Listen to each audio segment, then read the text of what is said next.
the first thing that pops in Sarah's head to say is something she saw from a movie she watched a few days earlier. And she says, "Hey, why not?" So she says it. And she says, "Hello, do you want to play a game?"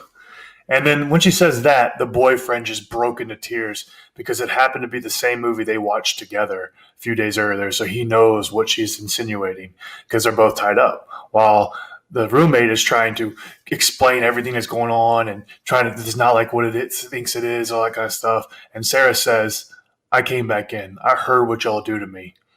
And y'all, I guess I was wrong. I guess it was only 1 teaspoon per liter, not 1 teaspoon per ounce, because y'all have been out for the last 3 days. So in those 3 days, it gave me time to think and figure out what I want to do." And just as she says that, there's a knock at the door, and it's somebody that Sarah's expecting. When she opens the door, lo and behold, it's Timothy, a 6'2", long hair, blonde hair coworker that works with Sarah. He has been in love with Sarah since the day she's worked there, and he would do anything for her. And he happened to have two big cages of animals. So they bring them in and set them in front of them. Now these cages are enclosed, so the roommate and the boyfriend don't know what's inside. But one thing the boyfriend sees is behind him, behind Sarah on the table, is a jar of peanut butter. And he starts freaking out. And Sarah notices. She notices him looking at the peanut butter. And so she looks back and says, "No, no, no, no, no. That's not for you. I just made me a sandwich. You're going to have much, much worse." Sarah could see the fear building in their eyes. She turned to her roommate and said, "You know, by now I'm sure that you've noticed that Timothy is here with us today. You might recognize Timothy as your ex-boyfriend. Yeah, the same ex-boyfriend you cried to me about for 7 months because you were so heartbroken when he dumped your ass." She then turned to her boyfriend and said, "Oh, sweetheart, you probably recognize him too, as the same guy you've been Facebook and Instagram stalking ever since you found out he was working at the zoo with me. Yeah, this is the same Timothy you combed my DMs for trying to find a message because you were so afraid I was going to be cheating on you." As soon as I told Timothy about this situation, he was more than happy to help. So, as both of you know, Timothy works in the reptile division of our zoo. So you know what Timothy did for us? She turned over to Timothy, smiled, and winked. He brought 3 snakes for us today. 1 snake for each of you. And then another snake to give me while we wait. She looked at both of them menacingly and said, "But what am I waiting for?" "Well, you see those 2 boxes over there? One of you is going in each of those boxes. But no, not both of you have to suffer. One of you is getting in the box with an everyday garden snake. The other one of you is getting in the box with a North African East Asian Burmese python rattlesnake, the world's deadliest snake. But I'm not going to pick. Since you two are in such love, I'll let you decide. Hey, Timothy, the bedroom's that way. I'll be right there." As Timothy walked back to the room, he can't help but think how sexy it was as Sarah took full control in the living room and sent him to her room to wait on her.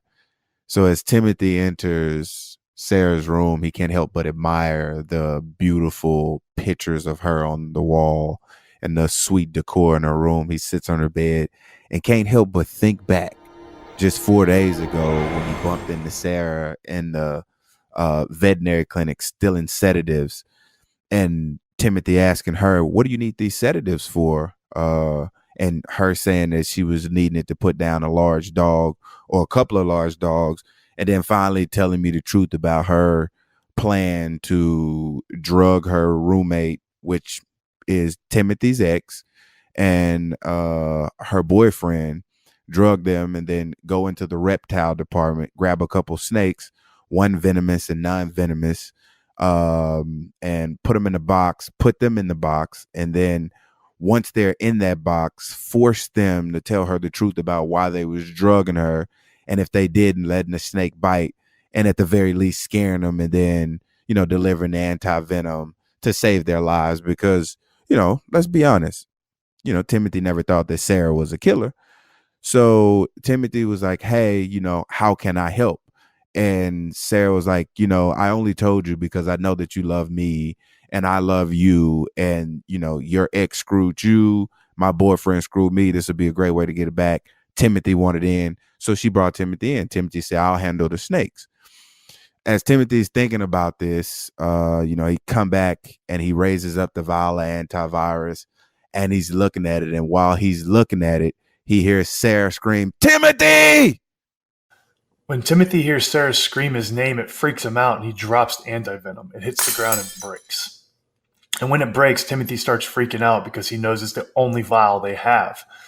But he's like, I'll worry about that later. So he runs out there to see what's going on. Sarah looks at him and says, Arden, my neighbor was looking in the fire escape window. She saw them tied up.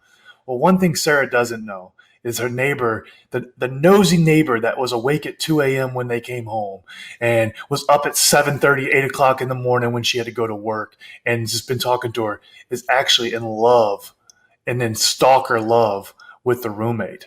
And she's been noticing the schedule. She's been seeing Sarah leaving and coming and going, but she hasn't seen the roommate once because that's the person she's in love with. So she's trying to see where she's at. And she doesn't know what's going on, so she decides she's going to peek in. So she climbs up the fire escape. She looks in the window, and she sees two people tied up. And she thinks one of them is the roommate that she's in love with, but she can't tell. And then she sees Sarah come out around the corner, and she sees Sarah, and then she screams, and Sarah sees her. And then all hell's about to break loose because now Timothy comes running and she sees Timothy. So now she sees all four people tied up. The roommate starts scrambling down the fire escape, trying to get away. Sarah's telling Timothy, we got to do something. We can't let this happen. And then Timothy tells her, I dropped the anti-venom. And Sarah's like, we won't worry about that. We need to catch the roommate. We need to catch the neighbor because she's taken off and she could rat us out and we could get in so much trouble. So they run downstairs. They're trying to catch her. And they're running it. She runs into her house, and then Timothy knocks on the door, and he knocks again, no answer. Why? This is all a distraction because Sarah's climbing through the back window.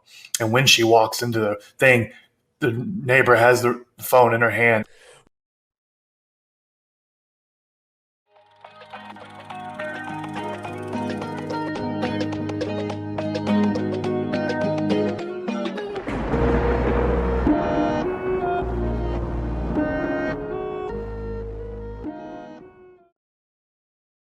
You are now listening to the Cinnamon and Sugar Podcast featuring D'Angelo Williams and Gary Barnage. You push play and they'll push the limits.